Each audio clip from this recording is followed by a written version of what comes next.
La ménopause, mystère et pudeur entourent ce mot et pourtant 15 millions de femmes sont concernées chaque année. On voit ça tout de suite avec mes invités.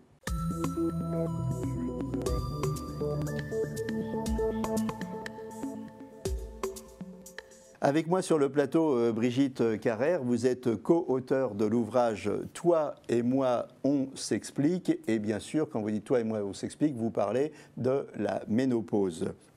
Alors, aussi avec moi sur le plateau, le docteur Patrick Sicher, vous êtes rhumatologue. Nous avons en duplex avec nous Charlotte Attry, vous êtes la co-autrice de Toi et moi, on s'explique. Alors ça permet de montrer une deuxième fois le bouquin, on s'est rusé les filles d'être venues à deux. Donc Toi et moi, on s'explique, c'est aux éditions Bambou. Et Patricia, vous êtes en duplex aussi, Patricia Estenaga, vous avez gentiment accepté de témoigner de votre expérience de la ménopause. Alors on va commencer avec vous pour Patrick Sicher. On va planter le décor. La ménopause, qu'est-ce que c'est? Eh bien, c'est déjà dans le bouquin, dans les premières pages. C'est d'origine grecque, ça veut dire la fin du cycle de la menstruation. Donc, et ça survient vers l'âge de la cinquantaine, autour de la cinquantaine. Donc, on passe d'une période de fertilité à une période où il n'y a plus de fertilité, avec les conséquences, modification des hormones plus ou moins sécrétées, de moins en moins sécrétées, et donc avec des conséquences sur la vie de tous les jours. Alors j'ai envie de vous poser une question. C'est une erreur ou qu'est-ce qu'un rhumatologue vient faire sur mon plateau pour parler de la ménopause? Ce n'est pas du tout une erreur, c'est parce que la ménopause nous concerne. Alors déjà, vous dites 15 millions de femmes, mais aussi les hommes sont concernés par la ménopause de leurs épouses, entre parenthèses. Alors j'ai dit 15 millions, mais je crois que je me suis trompé, hein. Vous m'avez repris tout à l'heure, non? 11 500 000, mais 11 500 000. Bon.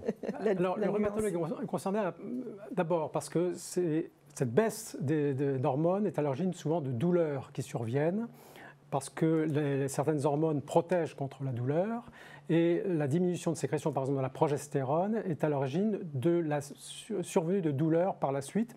Puis ensuite viennent le vieillissement, donc par exemple l'arthrose, l'usure du cartilage, qui peut être aussi un moteur aux douleurs.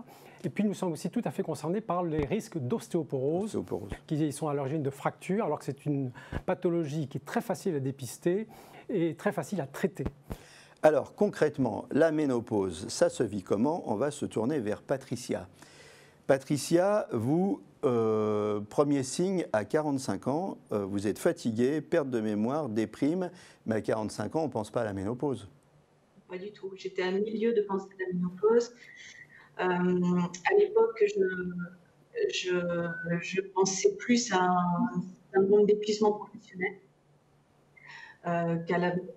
C'est effectivement beaucoup de fatigue, des envies de pleurer, un sentiment de déprime générale, effectivement des douleurs musculaires articulaires, je ne faisais pas du tout rapprochement à l'époque, des problèmes de concentration, de mémoire, etc. Bref, j'étais vraiment au fond du trou. Et le fait de penser à la ménopause est arrivé bien après, quand j'ai commencé à avoir une première bouffée de chaleur, et surtout que j'ai mis le nom de chaleur sur ce que je ressentais à ce moment-là. Alors Patricia, on a des petits problèmes de liaison avec vous.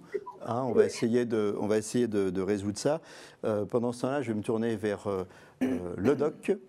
La ménopause précoce, c'est fréquent? Ah, ça existe. Heureusement, c'est pas aussi fréquent que la ménopause, je peux dire, naturelle. Mais oui, c'est fréquent. Ça touche à peu près 2%. Enfin, d'après les chiffres qu'on a, un petit peu plus. Ah oui. On arrive à, d'après ce qu'on a, 10%.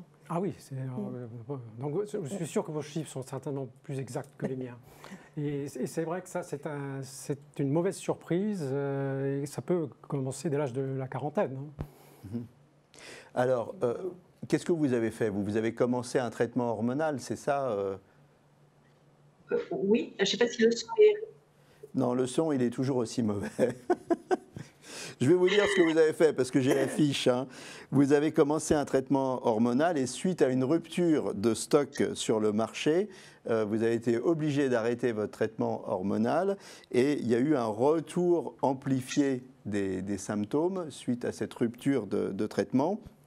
Et là, vous vous êtes intéressé vraiment à la ménopause et vous avez essayé de comprendre comment ça marche et vous avez revu toute votre hygiène de vie, votre alimentation et vous avez vous avez arrêté votre traitement substitutif, vous avez appliqué ces règles et tout est rentré dans l'ordre. J'ai bien résumé? Oui, pas aussi rapidement que ça, mais oui, effectivement, en tout cas, j'en suis arrivée. C'est bon pour le son, là? Non, c'est toujours pas bon. Je suis vraiment désolé. Et c'est pour ça que j'ai résumé. Écoutez, on va revenir vers vous un petit peu plus tard. Mais là, c'est vraiment, on ne vous entend pas. En fait, on ne vous comprend pas. Voilà. Brigitte et Charlotte. Alors, Charlotte, est-ce que j'ai un son meilleur avec vous? Ah ben, on va tout de suite. Ah oui. Est-ce que vous m'entendez bien? Ah oui, oui, oui, je vous entends très, très bien. Charlotte, vous êtes en duplex. Vous êtes très, très loin de nous. Hein. Vous êtes où? Je suis à Berkeley, exactement, dans la baie de San Francisco. Donc, il est très, très tôt ce matin. Je suis ravie d'être avec vous. Et je voulais rebondir sur ce que disait Patricia à l'instant. Les sautes d'humeur, tout ça, faut quand même savoir qu'à la base, la ménopause, c'est qu'il y a un gros bazar hormonal. Et c'est ce bazar hormonal avec l'arrêt de la sécrétion de certaines hormones qui vont provoquer plein de bouleversements, à la fois sur le plan physique et sur le plan psychique. Et du coup, il faut s'ajuster, il faut laisser le temps au corps. Alors, Patricia est passée par un traitement, puis après, elle a arrêté, elle a fait autrement. Il y a des tas de solutions, mais à la base, la ménopause, ce qui se passe et ce qui fait qu'on en parle aujourd'hui, c'est parce qu'il y a tout un éventail de symptômes qui est lié justement à ce bouleversement hormonal. Alors, pourquoi vous avez voulu écrire ce bouquin? On va revenir au début. Pourquoi vous avez voulu écrire ce bouquin? Alors, je dois avouer que quand on m'a proposé de travailler sur cette thématique, ça a été une surprise. Je me suis dit, mais la ménopause, qu'est-ce qu'on va pouvoir dire là-dessus? Et en fait, en enquêtant, en parlant un peu autour de moi, je me suis rendu compte que ça générait ou des blagues, ou des rires, ou alors un peu de la gêne, où vraiment il y avait très très peu d'informations très claires sur le sujet. Et du coup, on s'est dit qu'effectivement, il y avait un vrai sujet. Moi, j'ai une quarantaine d'années, c'est des questions qui me paraissaient lointaines. Et en fait, plus on le sait tôt, plus on peut prévenir, plus on peut accompagner le corps dans ces changements. Alors vous dites on s'est dit, le on c'est Brigitte. Brigitte, pourquoi vous avez écrit ce bouquin vous? C'est Brigitte, c'est Charlotte. En fait, on nous l'a suggéré. On nous a dit, tiens, mais ça serait intéressant de parler de cette ménopause qui n'est vraiment pas abordée ailleurs. Donc, on a dit, mais pourquoi pas? Et effectivement, on a commencé à regarder un petit peu qu'est-ce qui se disait, qu'est-ce qui se faisait sur la ménopause. Et on n'a pas trouvé exactement ce qui nous correspondait, c'est-à-dire ce qui pouvait éventuellement nous intéresser si on a envie de se documenter sur ce sujet. Donc on a eu envie de faire notre propre enquête et de voir comment on pourrait apporter des solutions, apporter des idées pour traiter les problèmes de la ménopause. Toi et moi, on s'explique. Ça fait un peu guerrier, là. On a des comptes à régler avec la ménopause? Au départ, oui. Oui, c'est la première réaction, c'est la plupart des femmes, celles auprès desquelles on a enquêté, c'était mais qu'est-ce qui me tombe dessus là? C'est injuste, pourquoi moi, etc. Alors qu'en fait, toutes les femmes, bien sûr, c'est prévisible. Mais oui, tout le monde passe par là. Si elles ont la chance d'arriver à cet âge-là, elles passent par cette étape-là. Donc, pourquoi ne pas accompagner ce phénomène plutôt que de se dire mais qu'est-ce qui me tombe sur la tronche là? Donc voilà. Voilà. Alors, au cours de l'écriture de cet ouvrage, est-ce qu'il y a eu des questions récurrentes qui revenaient tout le temps et auxquelles vous avez dit, bon là, il faut absolument qu'on réponde à ces questions? Je pense par exemple aux bouffées de chaleur, voilà. qui sont associées à la ménopause. C'est la question qui est posée systématiquement et c'est le sujet qui revient quand on parle de ménopause. Il y a d'ailleurs des personnes qui ont l'impression que ménopause égale bouffée de chaleur. Voilà. En fait, c'est beaucoup plus large que ça, avec des subtilités, avec des plus, avec des moins, mais c'est vraiment, voilà, quand la majorité des personnes associent la ménopause à la bouffée de chaleur. D'ailleurs, on représente une femme, si on veut représenter de manière un petit peu péjorative, une femme qui est ménopausée, on la représente avec un éventail et qui a chaud et qui essaie de se rafraîchir par tous les moyens avec ses vapeurs. Qui a ses vapeurs. Charlotte veut s'exprimer. Allez-y, oui, Charlotte. Je disais justement, il faut savoir qu'on parle toujours des bouffées de chaleur quand on évoque la ménopause, mais il y a seulement 30% de femmes qui souffrent de bouffées de chaleur, donc c'est quand même relatif. C'est relatif, mais c'est gênant pour celles qui en souffrent. Hein. Oui, tout à fait. Elles le décrivent très souvent comme une vague qui les submerge et puis ça peut s'accompagner de sueur, de rougeur, d'une sensation un petit peu de malaise. Donc évidemment, ça ne prévient pas. Donc on est en public, on est de sortie, on est au restaurant ou autre, on est au travail, en réunion. Oui, ça peut être tout à fait gênant. Ça s'accompagne aussi de sueur nocturne la nuit. Donc on est amené à se réveiller et effectivement... Certes, c'est 30% des femmes, mais c'est un trouble qui est très gênant. Et, alors, bouffée de chaleur, on va se tourner vers le doc pour savoir s'il y a des solutions. Et puis après, je vais revenir vers vous pour savoir si vous avez des trucs de filles à nous donner. Le meilleur moyen de prévenir les bouffées de chaleur, c'est d'avoir un traitement hormonal dit substitutif. À partir du moment où il n'y a pas eu de cancer du sein chez les proches, on propose à ce moment-là, et on est en général en collaboration avec les gynécos, à qui on demande de prescrire, dans les suites de la ménopause, dans les 2 ans qui suivent, un traitement hormonal qui en fait se substitue aux sécrétions précédentes. Et c'est pour ça qu'on parle de traitement hormonal substitutif ou de la ménopause, parce que ça permet justement de diminuer tous ces effets vraiment indésirables que provoque la ménopause. Mais là aussi, il y a une inégalité entre les femmes qui fait que certaines, comme vous dites, n'auront pas du tout ces inconvénients, d'autres vont avoir une ménopause facile, si je puis dire. Donc là aussi, c'est à nous nous adapter. Et puis il y a des femmes qui ne veulent pas ce traitement substitutif. Oui, hein, donc il faut écouter les femmes. Le traitement hormonal de la ménopause n'est pas choisi par toutes les femmes. Il y en a qui ne peuvent pas et il y en a qui ne veulent pas. Oui, effectivement. Ça finit par disparaître à la longue ? Oui. Oui. Heureusement. Quelquefois, ça dure longtemps. Ça peut durer à la longue. Vraiment à la longue. Ça peut durer très longtemps. J'en ai discuté avec une gynéco qui me disait que des fois, parfois jusqu'à 80 ans. Mais c'est rare. C'est rare. Hein. Il ne faut pas avoir l'impression que c'est un phénomène habituel. Alors, autre problème récurrent. La fatigue, la lassitude générale, est-ce que c'est une question qui est revenue souvent et que vous avez eu à traiter ? Oui. Une fatigue. C'est quoi ? C'est une dépression ? C'est un petit mélange de tout. On va dire que c'est aussi un cercle vicieux. Ça peut aboutir à une dépression, mais ça démarre souvent. C'est un petit peu un mélange de tous les autres signes qui risquent de provoquer une certaine fatigue. Quand on a des douleurs, quand on ne dort pas bien, pour des raisons de bouffée de chaleur ou autres, parce qu'on peut avoir des insomnies aussi.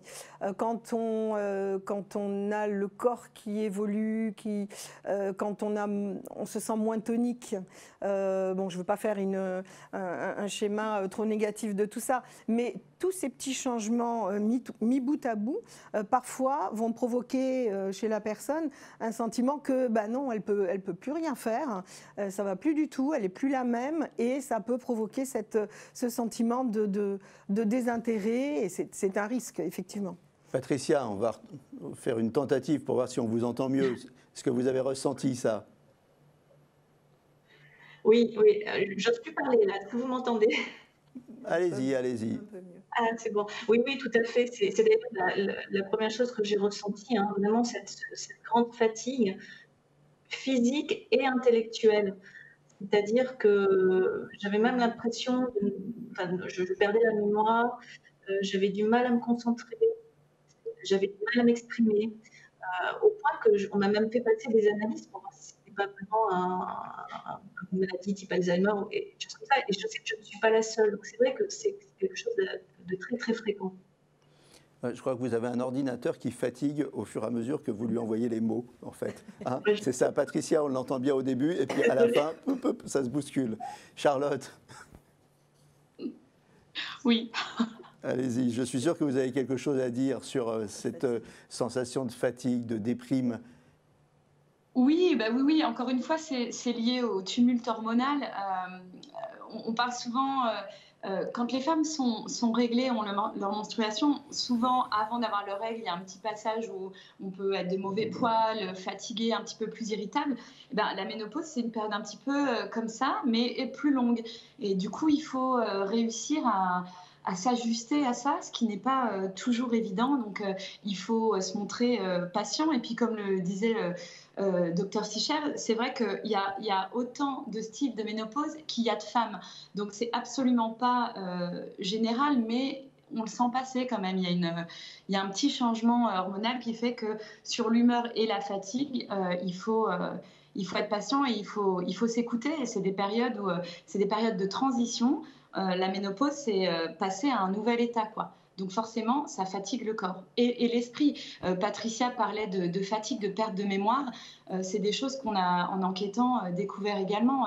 La mémoire qui flanche, les coups de mou, les coups de fatigue. Et effectivement, en cas un petit peu plus extrême, ça peut conduire à une dépression. Il faut voir qu'à cet âge-là, la moyenne, c'est une cinquantaine d'années. Il peut se passer, ça rentre en résonance avec sa vie personnelle. Donc, les enfants sont plus grands, mais il y a d'autres problématiques, il y a des divorces, il y a plein de choses qui peuvent se cumuler. Donc, c'est souvent une période qui est très sensible. On va revenir sur la sensibilité de cette période. Oui, allez-y, vous vouliez ajouter quelque chose? Je voulais juste donner une petite précision. C'est peut-être utile de préciser ça. Bon, la plupart des personnes le savent, mais ce qu'on appelle la ménopause, c'est un moment précis. On est ménopausé quand on n'a pas eu ses règles pendant environ un an ou un petit peu plus. Donc, on n'a pas eu ses règles pendant toute cette période-là. On estime qu'on est ménopausé. Mais toute la période qui se situe autour de cette ménopause, qui est un moment bien précis, c'est ce qu'on appelle la périménopause, c'est avant et c'est après, et c'est de ça principalement dont on parle dans notre livre, c'est toute cette période d'adaptation. Et c'est ça qui est un peu compliqué. Qui s'étale sur plusieurs années, qui peut s'étaler. 4, 5 ans. Alors ça s'étale en moyenne, on va dire 3 ans, mais ça peut être plus court et ça peut être plus long, voire beaucoup plus long. Mais bon, en général, c'est plutôt 3-4 ans, quoi. C'est pas ça démarre un peu avant, les premiers signes dont parlait Patricia tout à l'heure. Et puis ensuite, il y a les règles qui s'arrêtent complètement. Alors ça correspond à chaque fois à des modifications hormonales. Hein. Il y a une hormone qui s'arrête, puis après une autre, etc. Et donc, conséquences sur le corps, et donc, etc. Alors, on a parlé des bouffées de chaleur, on a parlé de la fatigue, de la lassitude, des pertes de mémoire. Est-ce qu'il y a d'autres conséquences sur le corps, prise de poids, d'autres modifications? Alors, j'aurais juste insisté sur les troubles du sommeil. Oui. Parce que les troubles du sommeil sont à l'origine de fatigue, sont à l'origine aussi du coup d'un retentissement sur l'humeur, et aussi physiquement, on est fatigué, donc on va moins bouger. Et le piège, c'est la sédentarité. C'est-à-dire, en raison de toutes ces raisons, on devient de moins en moins actif. Il y a moins en moins d'activités physiques régulières et ça, c'est pas bon. À la limite, il faudrait presque au contraire, si on ne l'a pas fait avant, déjà recommencer à avoir une activité physique régulière. La prise de poids, par exemple, elle n'est pas hormonale, elle est due à la sédentarité. Ou alors c'est un peu les deux. Les deux sont responsables. Les deux sont responsables. Et il y a obligatoirement une prise de poids à la ménopause ou pas? Non, c'est pas obligatoire. Ou là encore, injustice? Non, c'est pas obligatoire. D'ailleurs, je vois que Charlotte confirme. Non, c'est pas obligatoire. Ok. Charlotte, vous confirmez? Ce qui est amusant sur la prise de poids, on a un petit schéma qui illustre bien ça dans le livre, c'est qu'en fait, les graisses, elles se déplacent. Donc, il y a une tendance à s'affiner au niveau du bas du corps et à prendre un petit peu autour du ventre. Donc, disons que ce n'est pas forcément une prise de poids, mais la répartition des graisses évolue. Et ça, ce n'est pas toujours très agréable. Je ne sais pas ce que vous avez fait, Charlotte, mais on vous entend moins bien. Vous avez baissé le volume, là. Il y a moins de décibels chez Charlotte. Et pour rebondir sur ce que vient de dire Charlotte à propos des graisses... Ça y est, ça revient. Oui. Les graisses qu'on a effectivement autour de la ceinture sécrètent une hormone qui s'appelle l'adipokine, qui a tendance à favoriser l'arthrose. Donc oui, tout ça, ça se tient. Tout ça, ça se tient. Alors, pourquoi un tabou, pourquoi un mystère autour de la ménopause? Pour plein de raisons, mais d'abord parce que on va dire que la ménopause est très associée à la notion de vieillissement. On arrive à la ménopause, ça veut dire, ça veut fin dire de la fertilité. Ça veut dire fin de la fertilité, et ça veut dire qu'on est arrivé à cet âge-là, qui est celui d'environ 50 ans. Pour l'instant, dans notre société, l'âge de 50 ans n'est pas, à partir de l'âge de 50 ans, on ne peut pas dire que ça soit énormément valorisé. Donc, On préfère ne pas en parler. Ménopause, peut-être. Mais bon, on a même rencontré des personnes qui étaient très, très contentes et très fières de dire « Ah ben moi, non, j'ai 55 ans et je suis toujours pas ménopausée ». Ce qu'elles savent pas, et ce qu'on peut peut-être préciser, c'est qu'une ménopause très tardive, 10% également qu'on va retrouver ici, une ménopause très tardive, c'est pas nécessairement un bien pour le corps. Donc il faut aussi voir avec son médecin comment on peut gérer ça. Donc oui, tabou pour plein de raisons qui sont quand même très liées au vieillissement, liées aussi au fait que les femmes de plus de 50 ans ne sont pas réellement valorisées dans notre société. Et puis, une faute aux médecins, parce que jusqu'à ces dernières années, la majorité du milieu médical appartenait au sexe masculin et que la ménopause n'intéressait pas forcément les médecins de sexe masculin, il faut être clair. Pas tous, vous vous y intéressez. Et vous êtes bien de sexe masculin, confirmez-nous. Absolument. Bon, ça va. Okay. Je confirme. Il s'occupe aussi de l'ostéoporose, donc je pense que...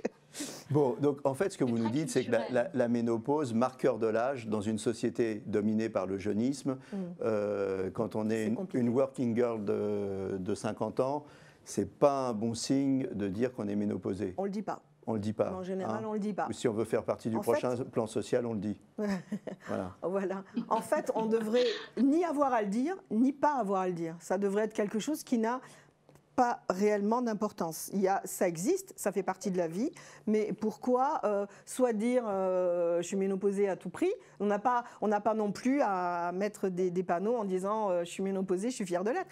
Ça fait juste partie de la vie. Voilà, c'est tout. Patricia, vous en avez parlé à votre ordinateur de la ménopause? Il va très bien, mon ordinateur. Je ne sais pas ce qui se passe avec le son. Il n'est pas ménopausé, ça va, il est bien. Tout va bien. Bon. Vous en avez parlé, vous, autour de vous, ou pas, Patricia?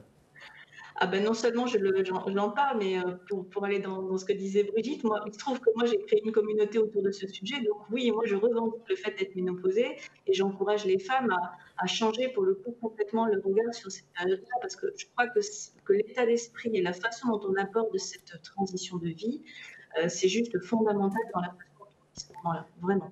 Alors, on arrive bientôt à la fin de cette émission. Est-ce qu'il y a une vie après la ménopause? C'est la question que je vais vous poser. Je sais que vous allez me dire oui, mais d'abord, je vais me tourner vers le doc. Est-ce qu'il y a des problèmes au niveau de la vie de couple, sécheresse vaginale, perte de la libido, baisse de la libido? Est-ce que c'est des choses qui existent? Oui, tout à fait, ça existe et pour lesquelles, heureusement, évidemment, il y a des moyens d'y remédier. Il y a un côté positif, c'est qu'on peut avoir des rapports sans se dire « oh là, je vais être enceinte dans 3 mois ». Donc oui. Ça, c'est le côté... C'est la liberté, la ménopause. Oui, quand même, c'est un côté positif de la ménopause, cette liberté.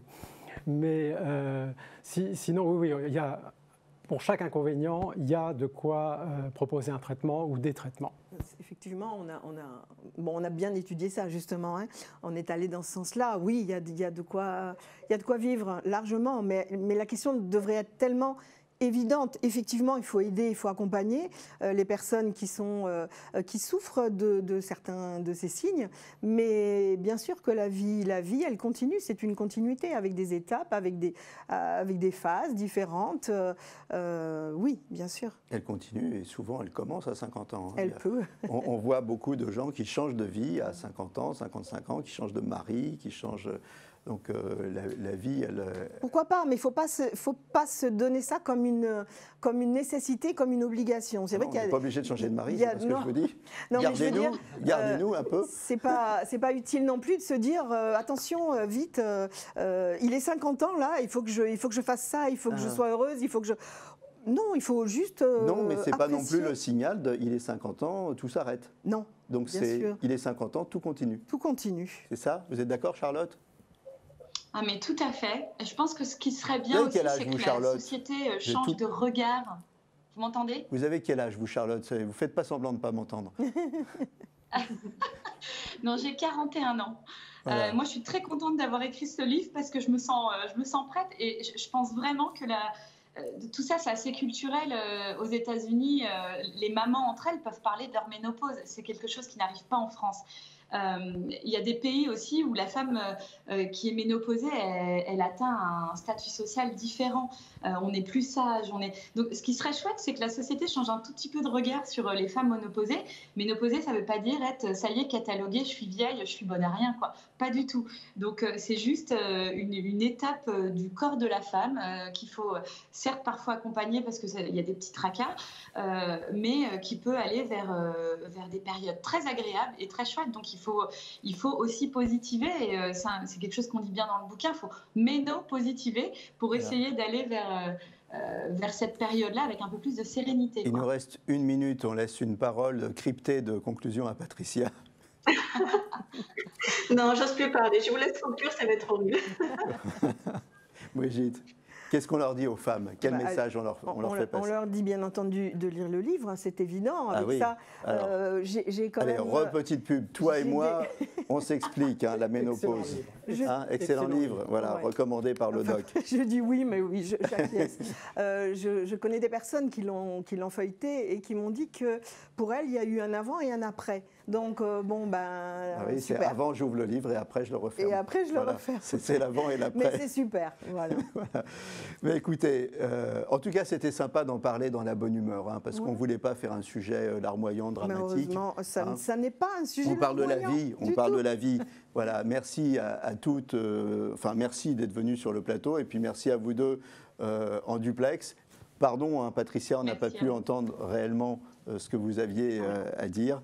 Voilà, la ménopause, c'est pas un drame, tout continue, lisez le bouquin, soyez heureuses, les filles, on vous aime, et on vous aime même après 50 ans, et vous êtes toutes très belles. Voilà, on vous fait des gros bisous, à très bientôt pour un nouveau numéro, et d'ici là, portez-vous bien.